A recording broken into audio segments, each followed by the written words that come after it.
बिस्मिल्लाहिर्रहमानिर्रहीम। अस्सलाम वालेकुम। Welcome back to my kitchen channel cooking and vlogs with Mubarra. तो व्यूवर्स, कैसे हैं आप सब? उम्मीद करती हूँ आप सब अल्लाह के फजल करम से ठीक ठाक होंगे। तो आज मैं आपके साथ शेयर कर रही हूँ चिकन पुलाव बनाने का बहुत ही आसान तरीका। बहुत ही मज़ेदार पुलाव बनता है। तो चलिए रेसिपी को शुरू करते हैं। तो व्यूवर्स, यहाँ पर मैंने प्याज ले लिए हैं, 3 बड़े प्याज लिए हैं, उनको मैंने बारीक काट लिया है। और एक देगची में और घी का 2 चम्मच जो है वो बड़े वो डाले हैं और इसको ऊपर रख दिया चूल्हे के। तो अब हम इसको जो है प्याज गर्म होना शुरू हो गया है। अब हम इसको कर लेंगे रेड, और रेड होने तक इसको हम भून लेंगे। तो यहाँ पर प्याज जो है वो हल्का सा ब्राउन हो चुका है। अब हम इसको मज़ीद जो है वो ब्राउन कर लेंगे। तो मज़ीद ये 2 से 3 मिनट लेगा और इसके बाद ब्राउन हो जाएगा। तो देखिए व्यूवर्स, प्याज हमारा जो है वो बिल्कुल इस रंगत का हो चुका है। अब हम इसके अंदर थोड़ा सा पानी शामिल करेंगे ताकि इसका कलर जो है वो अच्छी तरह से निकल जाए। तो अच्छी तरह से हिला लेंगे चम्मच के साथ, और इसके साथ ही फ़ौरन हमने शामिल कर देना है इसके अंदर चिकन। 1 kg चिकन लिया है मैंने। तो ये आप देख सकते हैं कि 1 kg चिकन है। इसको मैंने अच्छी तरह से धो लिया है। इसको इन प्याज के अंदर शामिल कर देंगे और इसको अच्छी तरह से हम हिला लेंगे। तो बहुत ही आसान तरीका है, बिल्कुल इसी तरह आपने फॉलो करना है। तो आपका पुलाव जो है वो बहुत ही मज़े का बनकर तैयार होगा।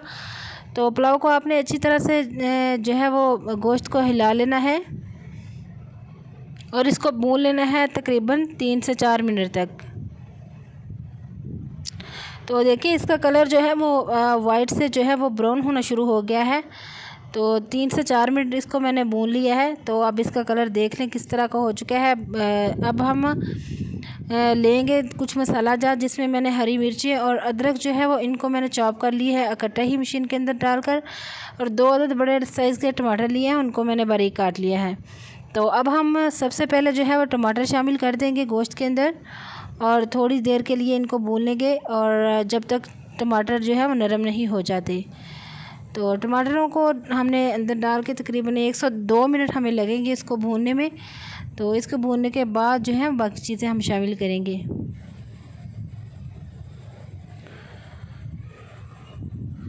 तो व्यूअर्स देखें, यहाँ पर टमाटर जो है वो तकरीबन गल चुके हैं। तो अब हम इसके अंदर शामिल कर देंगे लहसुन और अदरक और सब्ज़ मिर्च जो मैंने चॉप कर ली थी मशीन के अंदर। 7 से 8 सब्ज़ मिर्चें मैंने ली हैं, उनको चॉप कर लिया है। और अब हम इसको अच्छी तरह से भून लेंगे ताकि जो सारा मसाला है वो अच्छी तरह से जो है वो इसके अंदर मिक्स हो जाए। और जब तक हम मसाले को भूनते हैं साथ साथ गोश्त भी जो है वो गलता जाएगा। तो अब हम इसको कर देंगे कवर, और तकरीबन हम कवर करके इसको पकाएंगे 2 से 3 मिनट तक। तो ये देखिए व्यूअर्स, 2 से 3 मिनट हो गए हैं, मैंने इसको कवर करके पका लिया है। तो गोश्त हमारा तकरीबन जो है वो गल चुका है। तो आपने अच्छी तरह से गोश्त को भूनना है ताकि गोश्त की जो सारी स्मेल है वो ख़त्म हो जाए। जितना आप इसको अच्छी तरह से भूनेंगे उतनी ही स्मेल इसमें ख़त्म हो जाएगी। तो आपने अच्छी तरह से गोश्त को भून लेना है। तो यहाँ पर मैंने कुछ मसाला जात लिए हैं, जिनमें 1 टेबलस्पून काली मिर्च, 2 टेबलस्पून कुटी हुई लाल मिर्चें हैं, 1 टेबलस्पून लाल मिर्चें पिसी हुई हैं, 1 टेबलस्पून हल्दी है, 1 टेबलस्पून काली मिर्च और 2 टेबलस्पून मैंने लिए हैं नमक के। तो ये सारे मसाला जात हमने इसमें शामिल करने हैं। तो देखिए हमारा मसाला जो है वो अच्छी तरह से गल चुका है। तो अब हम इसके अंदर शामिल करेंगे थोड़ा सा पानी।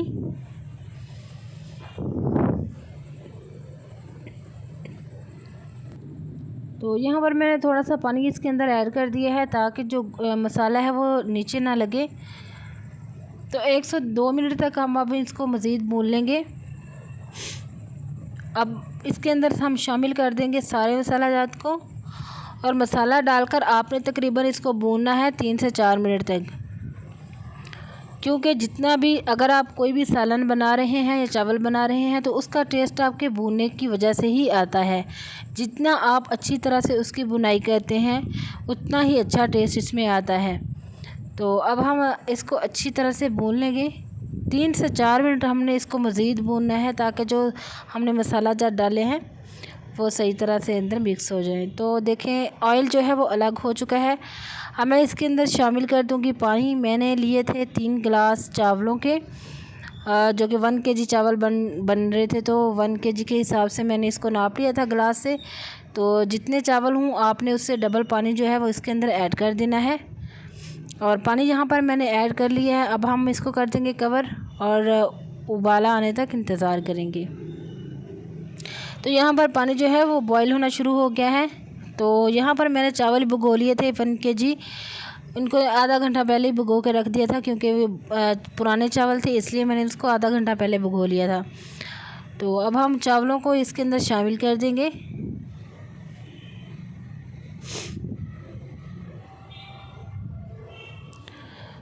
तो चावल शामिल करने के बाद हम अच्छी तरह से जो है वो चावलों को मिक्स कर लेंगे। एक दफ़ा आपने चम्मच हिलाना है, बार बार आपने चम्मच नहीं हिलाना, इससे चावल टूट जाते हैं और चावलों का वो जो लुक है वो अच्छी नहीं रहती। तो अब हम देख लेते हैं। देखिए यहाँ पर मैंने तकरीबन मुझे 3 से 4 मिनट हो गए हैं। तो आपने यहाँ पर मैंने आपको इसलिए दिखा रही हूँ, अब ये जब कंडीशन होगी, इतना सा पानी होगा, तो आपने यहाँ पर नमक और मिर्ची वगैरह जो है वो चेक कर लेनी और अपने हिसाब से आप ऐड कर सकते हैं अगर आप ऐड करना चाहें तो। यहाँ पर इनका पानी हो गया है खुश्क। अब हम इसको दे देंगे दम, और दम तकरीबन हम इसको 10 मिनट के लिए देंगे। उसके बाद हम इसको खोल लेंगे।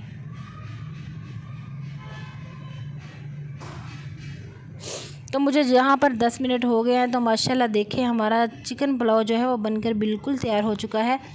देखिए माशाल्लाह कितना ही मज़ेदार, और हर चावल जो है वो अलग अलग है, चावल जुड़े हुए नहीं हैं। तो बहुत ही आसान तरीका था जो मैंने आपको बताया। तो अगर आपको मेरी रेसिपी पसंद आए तो प्लीज़ मेरे चैनल को सब्सक्राइब करिएगा, वीडियो को मुकम्मल वॉच करिएगा और अपने दोस्तों के साथ भी इसको शेयर करिएगा, क्योंकि बहुत ही आसान तरीका मैंने आपको बताया है चिकन पुलाव बनाने का। तो अब हम इसको कर लेंगे डिश आउट। तो देखिए माशाल्लाह किस तरह जो है वो सारे चावल अलग अलग हैं। तो बहुत ही जो है वो मज़े का पुलाव बनकर तैयार हो चुका है। तो उम्मीद करती हूँ मेरी आज की रेसिपी आपको पसंद आई होगी। तो प्लीज़ वीडियो को मुकम्मल देखा करें, सपोर्ट करें और मेरे चैनल को सब्सक्राइब करें, और वीडियो पसंद आए तो लाइक करें और इसको आगे शेयर करें। तो इंशाल्लाह आपसे मुलाकात होगी नेक्स्ट वीडियो में। तो तब तक के लिए मुझे इजाज़त दीजिए। दुआ में याद रखिएगा। रेसिपी पसंद आए तो ज़रूर लाइक करिएगा और मुझे कमेंट करके बताइएगा कि आपको मेरी रेसिपी कैसी लगी। तो दुआ में याद रखिएगा। अल्लाह ताला आपको खुश रखे, आपको बरकत दे। मिलते हैं अगली रेसिपी के साथ, तब तक के लिए अल्लाह हाफिज़।